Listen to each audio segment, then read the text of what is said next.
Welcome back. Welcome back to the show. This Wellness Wednesday, we're discussing how important it is when you're thinking about sustainable healthcare systems, but also let's look at why it's important to focus on early diagnosis for any condition, really. But the focus and emphasis today is on endometriosis on this second hour of the conversation, where we're looking at endometriosis uncovered, and we're looking at why early diagnosis really matters. And like I said, this is not the first time that we're talking about endometriosis right here on the show. We've also had Dr. Saningo talk to us about endometriosis. So today, we'll explore not only why early diagnosis matters, which again is pretty much important for any condition, but also focus on whether natural therapies can help women manage symptoms and improve their quality of life. And Dr. Richard Saningo, who is a naturopath, joins us this morning for this very important conversation. Good to see you, Doc. How are you doing? I'm doing fine. I feel like you're too far from me, but it's okay. I could move, but not now.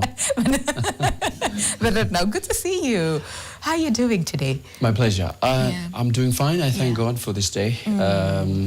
It started off well, kicked off well. Okay. And here we are trying to build the nation. Here we are building a nation. And we've, again, like I said, we've talked about endometriosis. Not the first time, not the second time, not the third time right here on Your World. But still, even going through the comments that we receive sometimes, there's a bit of a misunderstanding, and there's a lot of mis and disinformation surrounding endometriosis. So what is it that we're not saying from where you sit that still creates this whole confusion surrounding endometriosis? It's not what we are not saying. Yeah. It's what is happening to our world. Number one. Number two, if you look out in the halls of science, causes of endometriosis, what causes it? It ends up with one statement, not known. But so are so many other diseases. It's the same story. But behind the curtains, you always know that any dysfunction that happens with the human body, it just doesn't come from the blues. It has to do with lifestyle. Even if it ends up being genetic, or you're carrying on information from one generation to another, it had to do with corrupted cells, rogue cells, and things that have been carried on from one generation to another. That is when it is pertaining to genetics. When it is starting off with someone, no one genetically is related to the person that is having or suffering from endometriosis before. You find that if you're the beginning point whereby now it carries on to whatever, and to the next generations or other people in your lineage, it started with your lifestyle not going right well. And describing the known causes of endometriosis. They're about what? 3, 4, 5? Let me start fast with reverse menstruation going the wrong direction. You know, the endometrial cells climbing up instead of flowing down. And they end up passing through the fallopian tubes and then ending up in the peritoneum, or the walls of the pelvic floor and the organs around it. And even on the very coating of the womb itself, or the so all these organs end up with endometrial cells which are not leaving the body through the vagina, the vaginal orifice. And so therefore, they end up becoming inflamed, and inflammation starts right there. And therefore, obviously, you start having symptoms, all kinds of symptoms. Pain, abdominal pain, rectal pain, pubic pain, on the sides, and diagnosis can sometimes be very difficult. Thank God that the concentrated time when the pains are there is during the menstruation time. Because then as you menstruate, a little bit of it comes out, and the other one just goes behind. And then it turns out that the immune system will definitely fights the retrograded menstruation, in a bid to try and remove or kill or encircle. Yeah. And what happens? It becomes inflammation. Yeah. Sepsis sets in. And so therefore you run a fever, you have so much pain, bad moods, and the rest of it. And so this is very common with our ladies, and especially when it is young girls. It's starting early, and basically no one has been able to diagnose this early enough, and it goes on, and then it becomes chronic. Yeah. How do we solve this in the natural realm, or in naturopathy? How do you deal with it? I've always stated here that there is no incurable disease on planet Earth, according to a naturopathic adage. And the law of nature. The law of nature. Yes. The law of nature. There's no incurable disease. But there are, and listen to me carefully, and you're representing the watchers, there are millions of incurable persons. Incurable persons? Not diseases. Okay. Why persons? Because when you're told this, do this and this and this, so that nature can respond, deal with this holistically, and then you say, mi najua hivi na hivi, or niliambiwa hivi na hivi, or daktari alisema, or mimi hii ndio tunakulanga. Sisi kwetu si tulizaliwa hata grandfather na grandmother na mother walikulanga, na hata bado tutaendelea kukula. So it's a problem. It's like a whole pandemic in itself. So to change any chronic condition, mostly if it came in, it can come out. And so it's a question of changing a few things here and there. And primarily, it comes to something that can deal with your hormonal imbalances, something that can deal with your absorption rate and assimilation, and therefore how you combine your food so that it does not end up attacking you and causing your body to autoimmune attack, so that your body is attacking itself due to introduction of certain things. And basically, you'll find that there are so many things we introduce into our bodies. There are heavy metals, toxins, fungicides, and environmental chemicals. There are hormone disruptors that people use, and particularly when we come down, narrowing down to the woman, vitu ngapi watu wanajipaka sasa?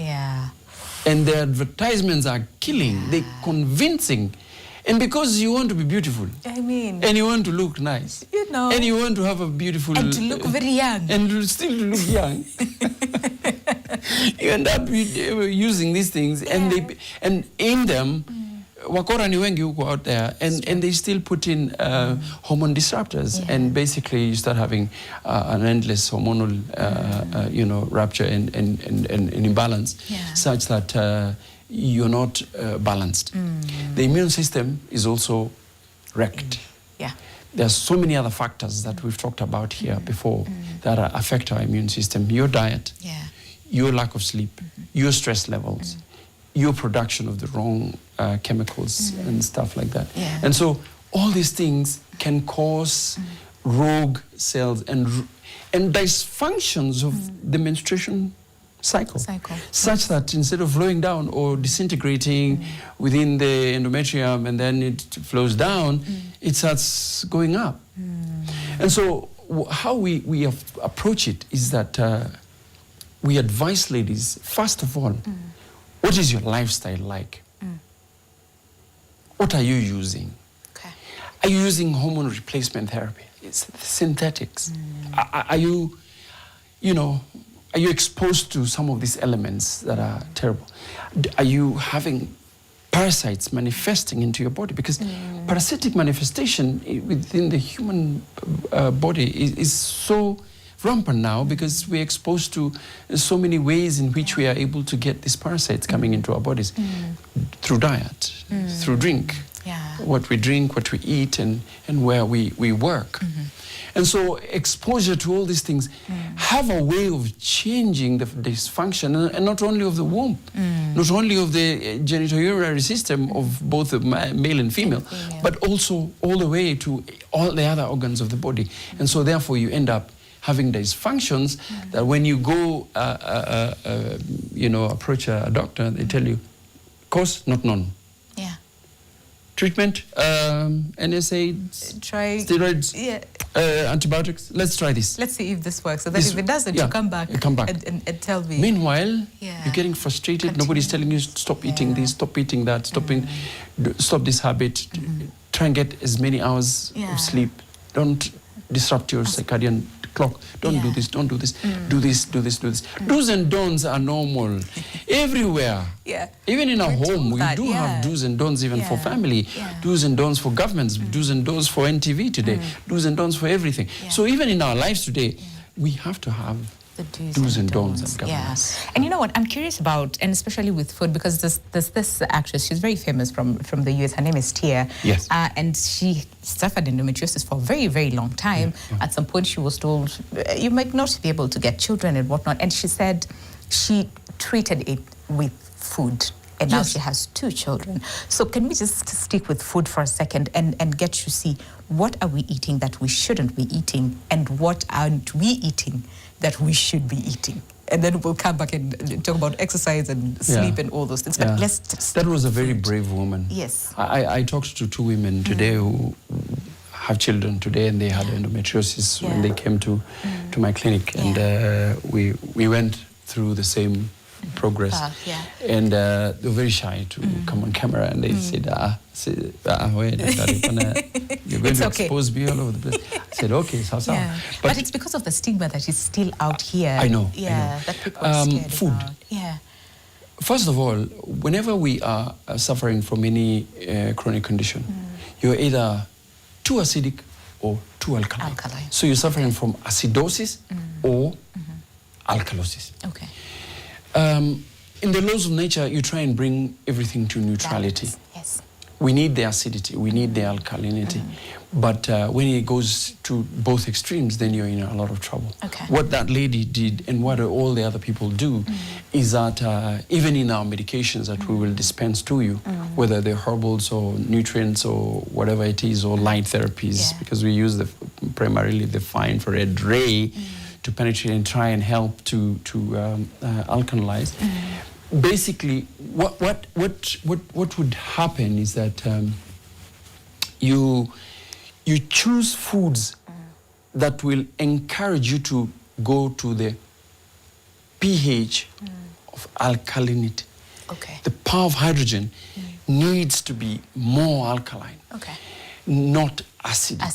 And when your blood is acidic, tissues are acidic, everywhere in your body is acidic. You know, a lot of people think acidity is just gastritis. Yes. Niko na ulcers. Inaumwa na tumbo. It's not the only thing. It's not the only thing. But then do you know when, say, your cells are acidic, your blood is acidic, like every single, do you know? Basically, are there manifestations? Yes. That causes a lot of trouble all over the body, including so many other diseases that we'll talk about much later. And some of them are even becoming more and more common in our country, in our setting, in our countries now in Africa, that you would only see, you would have seen only these diseases in the Western world, but now we are experiencing them. Especially central nervous system diseases. Now, we put the patient on an alkaline diet. Take away anything that acidifies. Take away combinations, because you can have foods when you eat them together, when they settle in there, they cause acidity, or rather they don't combine well because of the different pH index, and therefore you start creating alcohol kwa tumbo, taska. Inatengenezwa hapa na wewe unasema you don't drink. Uliokoka hata labda wewe ni bishop, lakini there's a lot happening in your what's happening in this, you make taska, and now it becomes very, very difficult for you to eliminate this alcohol, it is absorbed little by little, and it becomes a repetitive thing, and then obviously you continue to increase your pH grid into more and more acidity, and therefore that travels all over your body, and particularly when you are a woman, I told you one time here that we have 5 excretory organs as men, and women have 6 excretory organs, and the major one is what? Is the womb. When the uterus is ready to detoxify, instead of detoxifying, inarudisha ndani, and this is what we are talking about, retrograde menstruation. And so therefore, when that is the uterus itself is being used to start taking it up and absorbing it and redistributing within the pelvic area, then obviously you end up with endometriosis. And so therefore, is it possible to heal it? Yes. Okay. Once you continuously reduce your acidic index and become more and more towards alkaline or at least neutrality, and your interventions include all the 8 laws of health, then definitely endometriosis will cease to become your lot. And infertility disappears, goes out of the window. But you've got to be patient, because it's not something you do within a month or 2. And then tomorrow you're okay. That is something that it takes time. You've got to be patient with yourself, because you're actually changing a whole system that has gone rogue. Yes. I see that. Let's take a break. And I like that, going on a break on a hopeful point, right? That when you do it right and you're patient with yourself and put in the discipline, then it will get better. But at the same time, when we're looking at supplements, for example, because supplements is one whole thing, and we're told women in your 30s, 35 plus, start taking supplements, and then we buy these supplements and we don't know where we're getting them from, and we just eat because tuliambiwa. Okay, so what role does supplements also factor in, in this case? But let's take a break, and then when we come back, we'd want to understand how then do we practice, first of all, early diagnosis, and just making sure that we improve on our health-seeking behavior and not think that painful period is normal. It could be an indicator of a deeper issue, endometriosis being one of them. So when we come back from the break, we'll also really unpack more on the same. But we have a question for you. The question is, in one word, what comes to mind when you hear the word endometriosis? Okay? In one word, and this is a question for both the men and the women. And do not think there's a right or a wrong answer. Just let us know, okay? In one word, what comes to mind when you hear the word endometriosis, okay? We'll come back from the break and go through your feedback, so do stay with us. The show is Your World.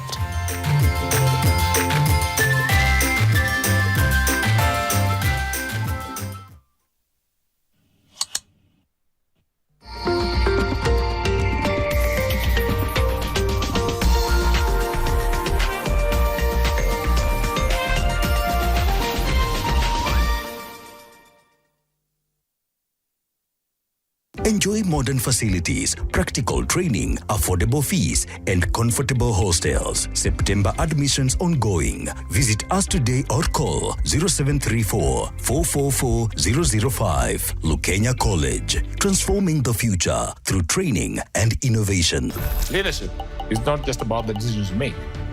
It's about the conversations we have and what we're willing to put together as part of our future-ready plans for our organization.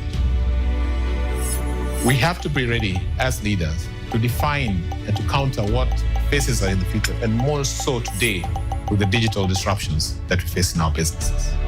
And that's why we are putting together the Nation Digital CEO Roundtable, which is going to be a summit that brings together all leaders to sit and have an honest conversation about how do we future-proof our businesses, how do we better manage, and how do we embrace this digital transformation that's going on across all spheres of our economy.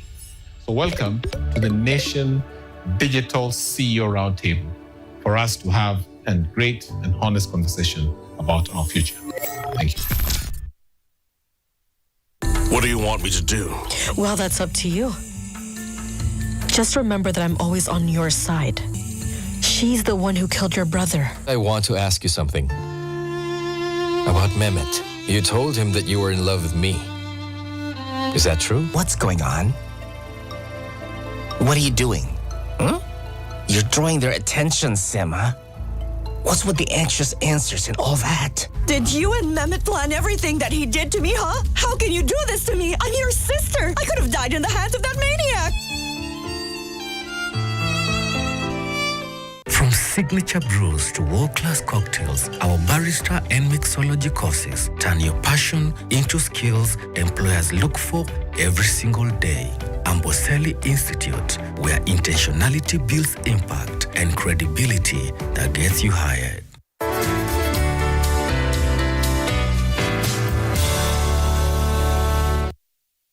You feel that? The crash zone. Crash what?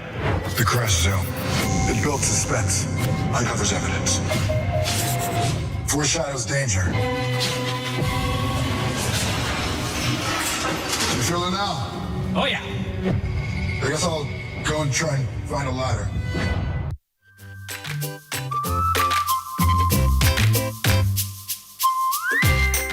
Welcome back to the show. It's Wellness Wednesday. We're learning a lot even during the break. We are just out here being like, hey, Adi?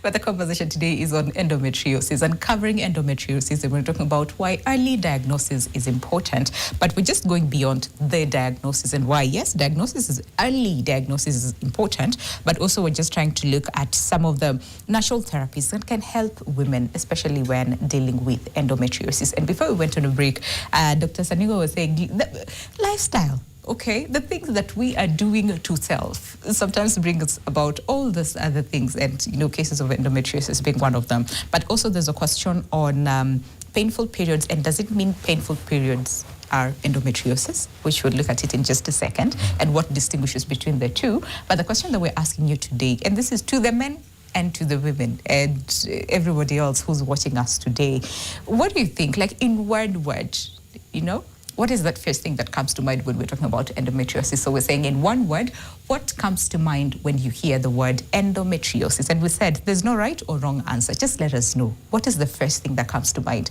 when you hear the word endometriosis? Let's see what you guys have to say on WhatsApp, and then we'll go through your feedback on Facebook as well in just a second. But WhatsApp wanasema nini? Okay, this one says, my sister went last week, the 6th surgery, and it's very traumatizing. I feel sorry for her. And then says 8 years, 6 surgeries, but God has kept me. There are things that no one tells you when your life suddenly becomes hospital visits, medications, scans, surgeries, and endless prayers. For the past 8 years, I have fought a battle that many people never see. I've undergone 6 surgeries, 1 in 2020, 1 in 2024, 2 in 2025, and 2 this year. Every surgery came with hope, and yet every setback tested my faith in ways I never imagined. I wish someone had prepared me for what long-term illness does to the heart and mind. They tell you about physical pain, but they rarely tell you about the silent tears, the lonely nights, the fear of tomorrow, or the emotional exhaustion that comes from constantly wondering, will I ever be okay? One of the deepest wounds wasn't even the pain. It was thinking about my children back at home. Every time I was admitted to the hospital, I wheeled into the operating theater. My heart broke for them. I wondered who would comfort them if I did not make it back. I feared leaving them behind before they were ready to face life without me. Those thoughts haunted me more than any surgery ever could. And many nights I cried quietly, asking God to spare my life, not only for me, but for my children. There were days I smiled while carrying unbearable pain. Days I encouraged others while silently falling apart. Days I questioned why my journey seemed so different when everyone else's, from everyone else's. Watching life move on while I remained in and out of hospital was heartbreaking. Long-term illness changes you. It teaches you patience, but it also steals pieces of you. It makes you stronger, yet leaves you emotionally tired. It can make you feel misunderstood, isolated, and forgotten. But through every hospital bed, every operating theater, every painful recovery, and every tear, God never left me. When my strength failed, His strength carried me. When I had no answers, His grace was enough. He heard every prayer I whispered through through tears and held me close even when fear overwhelmed me. I'm still healing, not just physically, but emotionally and spiritually too. I've learned that healing isn't always instant. Sometimes God heals us step by step while teaching us to trust Him more deeply each day. If you are fighting a battle with chronic illness, please do not lose hope. Your pain is real. Your tears matter. Your story is not over. To my family, friends, and every person who stood by me throughout this journey, thank you. Thank you for every prayer you whispered on my behalf, every hospital visit, every phone call and message to check on me, every word of encouragement when I felt like giving up, and every contribution you made to help settle my medical bills. Your kindness lifted burdens that I could not carry alone. Wow. Okay. This is really good. And even when you think about it, as far as endometriosis is concerned, sometimes it can be a very lonely, condition, which again we'll talk about in terms of how then do we offer support. And this one says, hello, your world. For me, endometriosis would mean complications related to the fallopian tubes. Okay. All right, so keep sending in your views, your comment, feedback as well on what is that one thing that comes to mind when you hear the word endometriosis. And like we said, there's no right or wrong answer, okay? Then this one says, good morning, NTV. Please assist and advise if I am going through endometriosis since I have almost similar symptoms.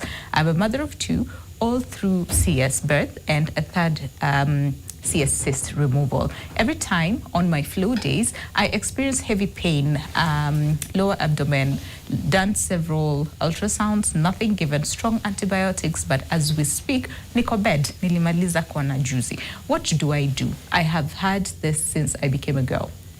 I have to be on bed rest every month. I was told then by a doctor, when I give birth, this will be in the past. Now, this is happening. Please advise. Isn't this like one of the common things that we hear we were told? Like when you get a baby, all these painful periods and whatnot, it will disappear. But yes, let's answer him. Let's answer her, Dr. That will come back and explore more on food and what to do.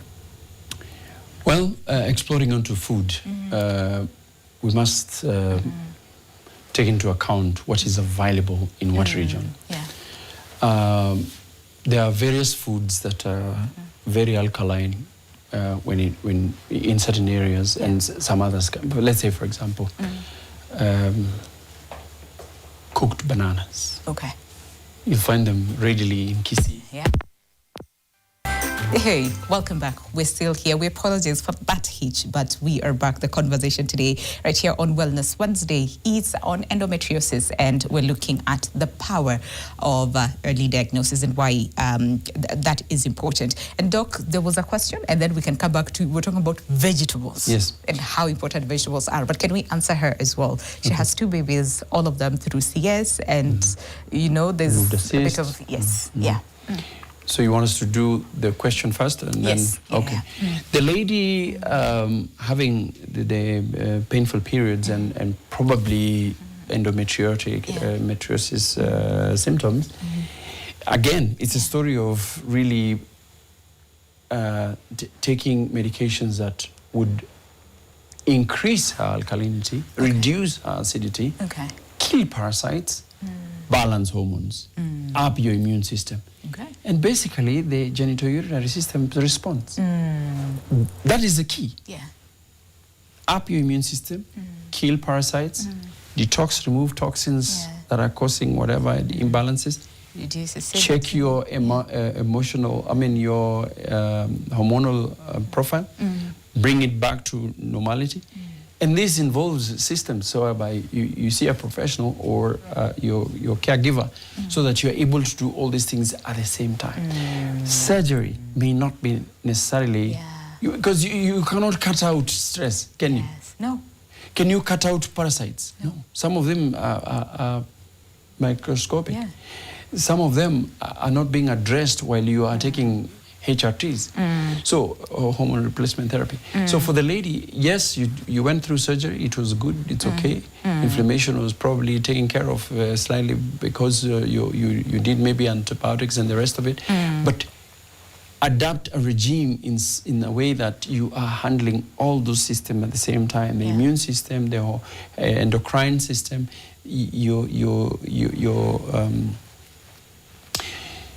basically your pH index.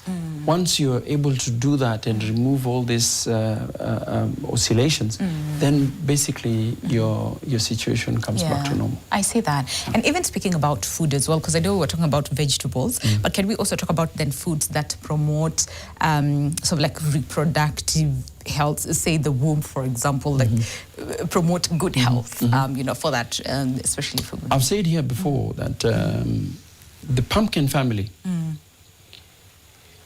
the cucumber, for example, have got substances that mimic the estrogen hormones. So taking that very often is very important.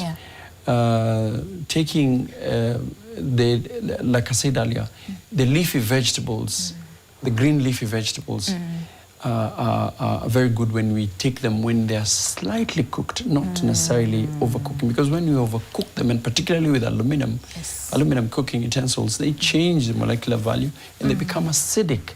And we're told aluminum is good. No, nobody has ever said aluminum is good. Like the utensils? Stainless steel. Stainless steel, yes. Is what is good.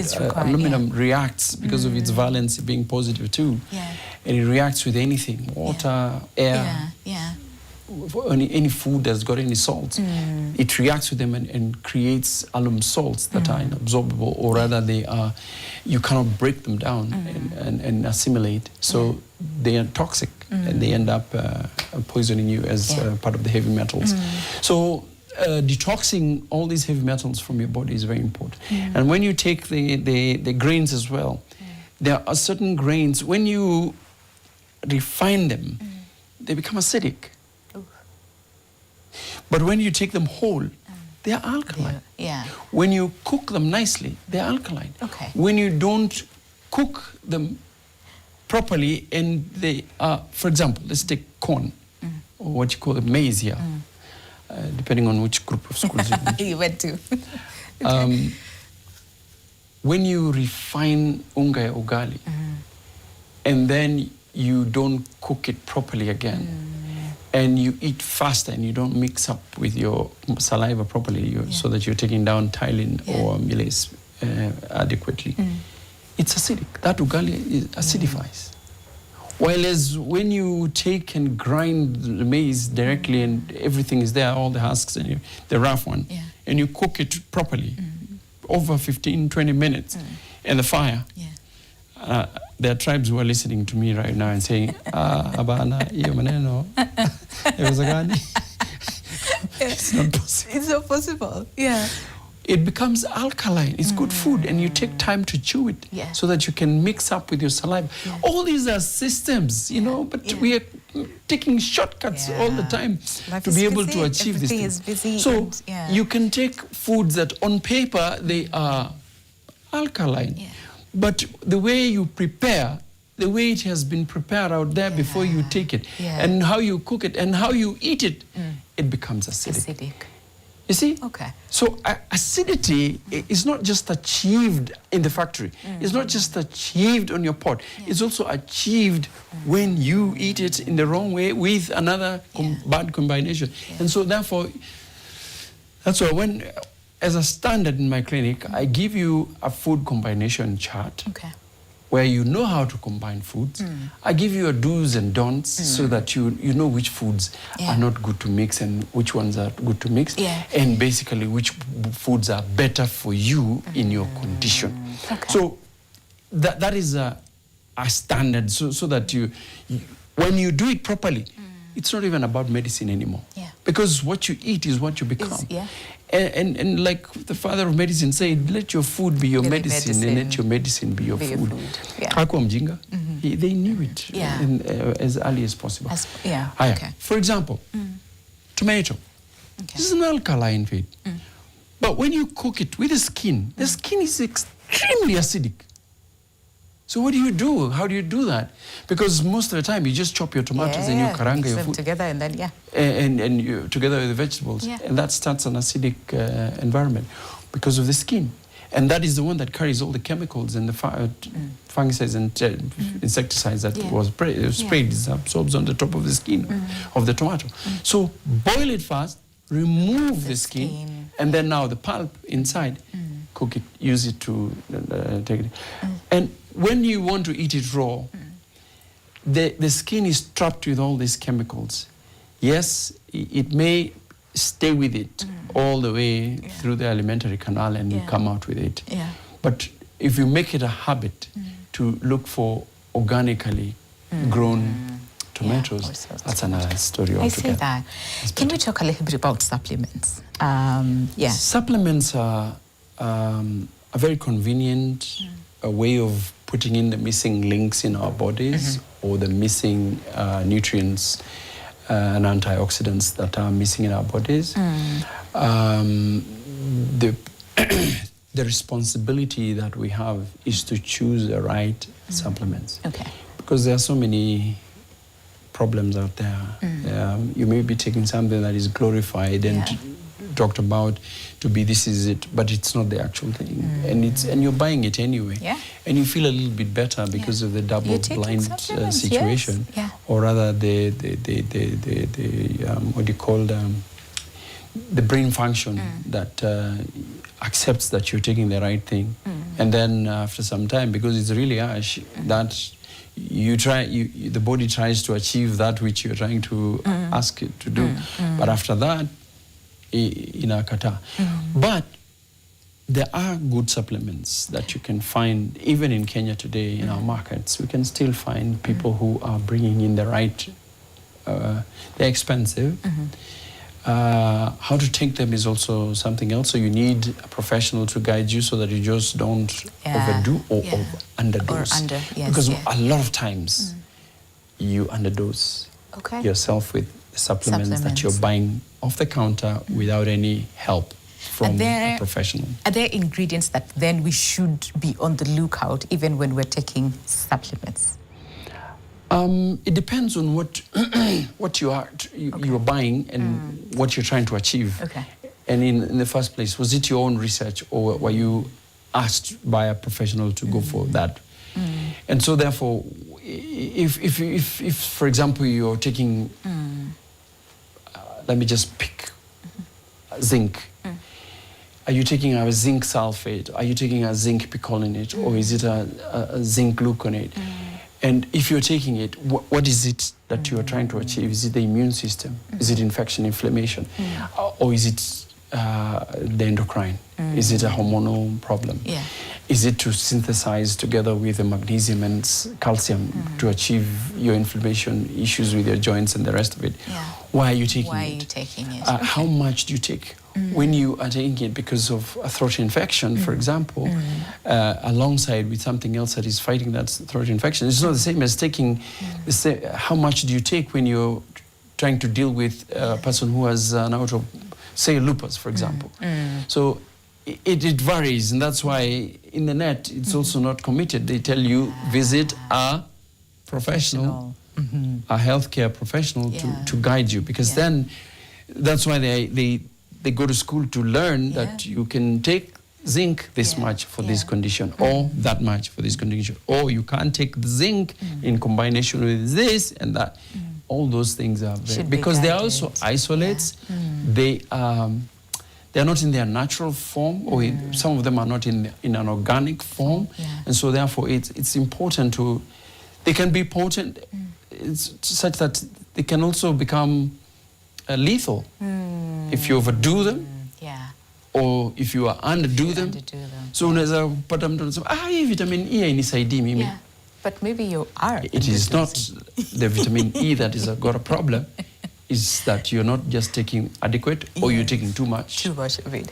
Okay, I see that. So then what exactly should early diagnosis look like for endometriosis, and what from where you sit, what is not being done to help women, with endometriosis? And this is both from a healthcare, perspective, but also from us as a people perspective as well. Good. Let's start with endometriosis. Understanding endometriosis as a disease is a progressive thing. It grows continuously because it's a question of attacking the whole region. Endometriosis is a disease where the endometrial cells go and cover other organs within the whole region, including even the peritoneum, or rather the walls of the abdomen, the lower abdomen, okay, the pelvic floor, the back of the uterus, the fallopian tubes, the ovaries, going all the way even to the kidneys and stuff. All those cells can be transported everywhere, and inflammation can really attack all those areas as a result of endometrial cells. Okay. And diagnosis can be difficult. Now, when you detect it early, or you start treating it early because your symptoms were really found out earlier on, and you're not treating dysmenorrhea or any other painful periods situation, then I want to give an analogy of a cup of water, full cup of water, a 3/4 cup of water, half full cup, and a quarter full cup. Which one is easier to finish? Is it a quarter, half, or 3/4, or a full glass? Which one is easier to finish? The quarter. When your quarter is just one gulp and you're done, and the glass is over. If it's half, then it's several gulps. So, how much have your endometrial cells spread out? The more it has covered the pelvic floor, the whole region, and then it takes time to fight the inflammation. You've spent a lot of time to acidify yourself, so it will take a long time to de-acidify and alkalinize yourself. But while as a person who gets it early and your immune system is still strong, you're young, for example, and you get it right, instead of going for surgeries, some suggestions of surgery, until they remove your uterus. There's nothing wrong with the uterus, really, for it to go for it.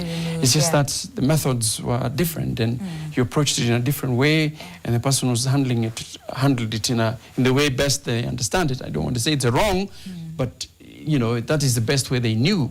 But if you can handle it as early as possible, I've seen it happen practically with my patients, in my experience with ladies with the same condition. So as early as you get it, go for it. Okay. And learn more. Be equipped with information so that you're not prejudiced, because a lot of people are prejudiced, and you go away from the truth and you follow the wrong path because of prejudice. Lack of information. I see that. And I know there's so many people who are curious to then, and especially for the food combination and whatnot. Very quickly, where can they get you? How do they find you before we end the show? How do you get Dr. Saningo? One, you can just Google Dr. Saningo, and it's all over the place. Yes. You can get my number out there. But let me give you my number right now, 0733 282222. And the Safaricom, or rather, let me repeat that, 0733 Airtel, 282222. Okay. The Safaricom number is 0722 770 604. Fantastic. Thank you so much, Doc. I know time was like, this kiddo, but always a pleasure having you here, right here on Your World. So all your questions and your concerns and whatnot, please forward them to Dr. Saningo, but also send it to us if you're not able to reach him, and then we'll be able to send to him, all your questions. But for now, have yourselves a lovely day. Tomorrow is Trendy Thursday, so we'll see you then. But until then, stay safe, stay guarded, and information is power, like Doc said, okay? Have yourselves a lovely day. Goodbye for now.